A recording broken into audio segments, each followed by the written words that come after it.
pipila ka mga tao nga ang ilahang kaluwasan, ilahang gipahimutang dira sa ilahang mga katigayunan. Dili mga lagad sa Ginoo kay adunay kwarta. Daw gipaka-Dios ang ilang mga katigayunan, daw gipaka-Dios ang daghan ng mga salapi. Na nagtuo sila, nga kung mamatay sila ni kalibutan na makatabang kanila ang ilang mahandi. Dahil usa at datong kaayo nga tao. O kini na datong nga tao, aduna sa daghan ng mga vineyards. Aduna sa lawak o kini, itawag na ito, kamalig o budiga sa mga vineyards niya. Abot sa iyang ani, nagbutang ito O tungkol kay dakong man ang iyang vineyards, naglantaw sa siyang vineyards. O pingon siya, pagkadaghan sa akong abot. O wala na yung igo na kabutangan niya ini. Pingon niya, akong gubaon, ang akong kamalig, o maghimo kong dako na kamalig, aron may igo o kabutangan sa akong mga abot. O niya, mayingon ko sa akong kagalingon, o kalag ko, paglipay. Buhata ang tanan na makapalipay kanino. Pero si Jesus Christ, mingon siya, Hoy, buang-buang, kung buhaon ako ang imong kinabuhi karong gabi una, kang kinsa nimong ipili ng imong mga kaptangan. Inana ka, dili malamong na mga tao. Daghan ka na to, gitagaan na to, bukat, o dako ka panahon, ang atong ang pagpalingkamot sa kalibutan nga daw walay labot ang Ginoo. Dili ka kapangalakad sa Ginoo, kay bisita sa atong ang negosyo, bisita sa atong ang mga pangwarsa, bisita sa atong ang mga trabaho. Gabi isang adlaw, Domingo, atong utangon, kay para lang sa atong ang pagkinabuhi ng kalibutan na kining kinabuhi, biyaan man ato kining. Wala ko nag-ingon na magtinapulan ka, kaya nag-ingon ang ulong sa Ginoo, nag-ingon ang panultihon, na ang taong tapulan, dili angay, pakaunon.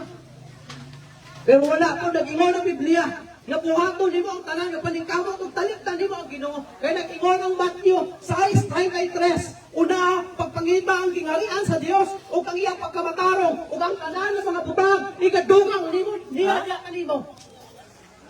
Kung atong sapton, pwede man ta maningkamot. Nga adunay pagtagad sa Ginoo sa atong kinabuhi. Pwede man ta maningkamot nga mga langit ka sa Ginoo. Dili kay paningkamot ra gyud. Hinumduman nato adunay duha kadala ng pagasubayon sa tao. Ang dalan paingon sa kalaglagan ug ang dalan paingon sa kadaugan. May duha ka dalan na gisgutan ni Jesus Christ diha sa Matthew. Adunay dalan kahalabat ug daghan sa mga tao ang misubay niini. Ug kini nga dalan paingon sa kalaglagan. Adunay dalan nga sikpit nga dalan. Nga pipila lang ang mga tao ang misubay aning dalana. Apan kini nga dalan paingon sa kadaugan. O na ang kalibutan. Giupiran ta sa kalibutan. Gitangyagan kita sa kalibutan ug halapad na dalan. Na kung atong tanaw na atong palibot, daghan sa mga tao misubay aning halapad na dalan. Pila ba ka bilyon ng tao sa tibok kalibutan? Kwenta o pila lang katao ana ang nangalangkad gyud sa Ginoo nga tinud-anay. Ug susiha kung pila ka tao, pila ka porsyento ang mga tao nga wala gyud panahon sa Ginoo. Inumdumi igsuon.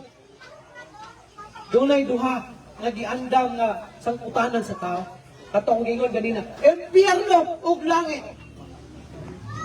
Pangutanan ako. Kung mamatay ka ba karong gabi una o sa maabot na mga adlaw sa langit mo ka paingon. Kisay gusto mo atong impyerno.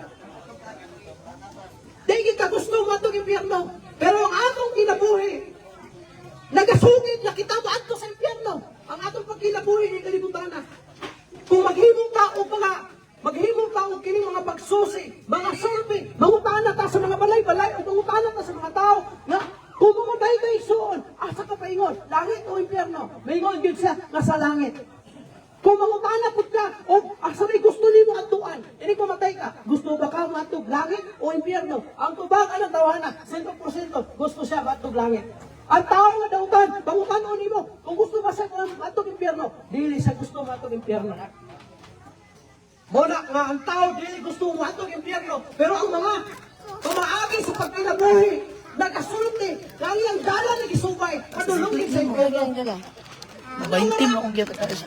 Imo Ang iyang una-una, gusto nga itong langit. Pero ang iyang lawas, ang iyang mga tiil, padulong na ito sa impyerno.